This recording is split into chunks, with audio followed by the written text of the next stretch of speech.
So the top foods that I see every day that are causing leaky gut, I'm going to rhyme them off for you right now. Gluten, dairy, soy, corn, sometimes eggs, sometimes nuts, and sometimes beans. But let me just specify here specifically for you.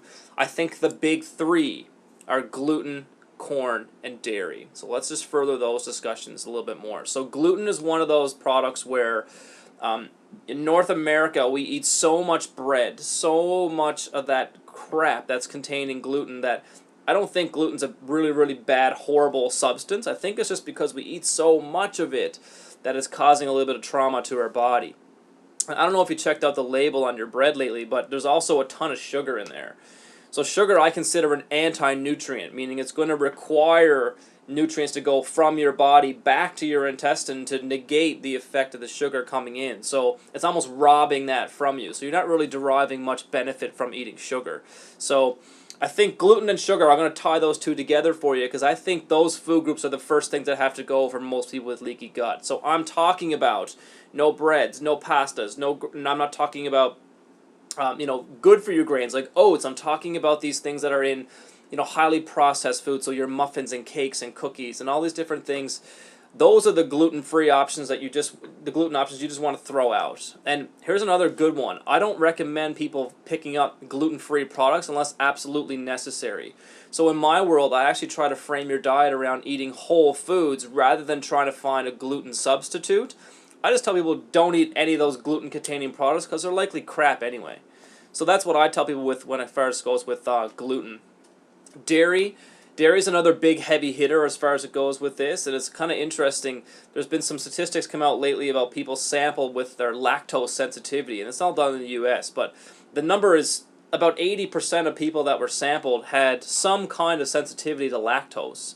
And that's crazy. So I see that every day in my practice as well, and I've never actually seen one of those food sensitivity panels come back that dairy's not been on there in some way, shape, or form.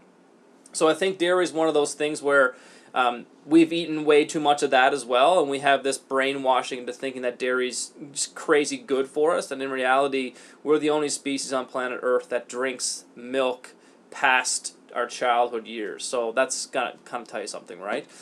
So for me, for dairy, I recommend sometimes the higher fat versions of dairy. Sometimes people get away with. So if you eat yogurt, try cottage cheese. If you eat margarine or some kind of that crappy cheap butter, try a ghee, which is like a clarified butter, which is basically has almost no lactose.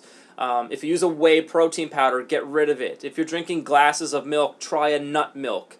Those are the options that I see to integrate the dairy out of the diet. And the last one is corn. And if you notice, corn has, I can't remember the exact number, but I think it's like 30 different names you can rhyme off that mean corn on a label. So basically, I tell people if you're getting things in a box, you can pretty much be guaranteed that corn is going to be one of those things that are added there, and it's unfortunately it proves no nutritional benefit for humans. I don't know about you, but I've only ever rented corn when I've eaten it. So basically, it's been inside of me for 12, 14 hours, and it comes out the exact same way it went in. So I'm sure you're like that too. So unfortunately, humans, we just don't really do well with breaking down the cellulose structure of corn. So unfortunately, I think that's something that we have to take out of the day. Without getting too conspiracy buff here on you, corn is one of the most genetically modified foods on the planet. So I think at this point we have to kind of start weighing in some of these, the Roundup that we use on food is actually registered as an antibiotic. And that's something that's definitely going to play havoc with our guts. So if we can kind of get rid of those food groups because we don't really need them anyway, we might find ourselves more effective on the leaky gut syndrome. But like I said, for most people, you do run the food sensitivity panel, so I'm able to frame the diet around exactly what's good and bad for you right now. And that phase usually lasts about 6 weeks. So during the 6-week time, we actually employ some gut healing strategies, which I'm going to talk about in our next video. Then we integrate some of these foods back slowly to your day. So it's not that you're never going to eat this food again, or not that you can't have a little bit of it here and there, but we want to be controlled in our application of putting it back in and watch for symptoms as they pop up.